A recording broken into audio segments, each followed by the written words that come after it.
Ce qui est de Bastarache, ce matin, Bastarache a évidemment sauté, viré au vinaigre. Il a été d'une arrogance, comme on ne le voit jamais, mais en surplus d'une impartialité épouvantable. Donc, après avoir agi en imbécile, parce qu'il faut le dire, le terme, et surtout en empêchant Maître Bertrand de poser des questions, et c'était l'enfer, c'était l'enfer.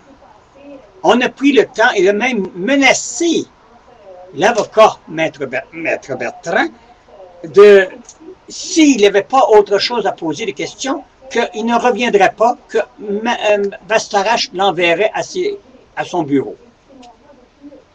Alors ça a été d'une impolitesse, et laissez-moi vous dire que le téléphone a sonné, parce que M. Bastarache a un cellulaire et une tierce personne qui répond au cellulaire. Lorsqu'il quitte devant nous, il s'en va évidemment rendre compte à une tierce personne qui lui est reliée direct avec Jean Charest. Alors là, il lui a dit tout simplement, tu te calmes le pompon, pas dans ces termes-là, mais ça voulait dire ça, tu te calmes le pompon, puis quand tu vas revenir, sois un peu plus, parce que là, les médias sont après te descendre, et là, la commission vient de tomber à plat. Alors, lorsqu'il est revenu, il est revenu un peu plus compatible, un peu plus de convenance, comprenez-vous?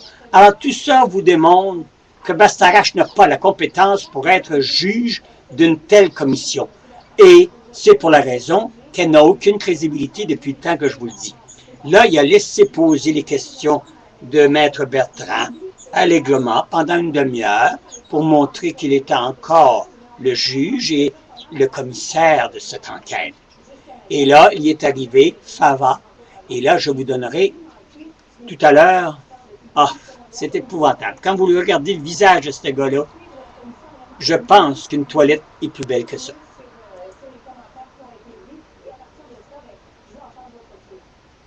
Encore plus un étron. Excusez-moi, j'avais oublié.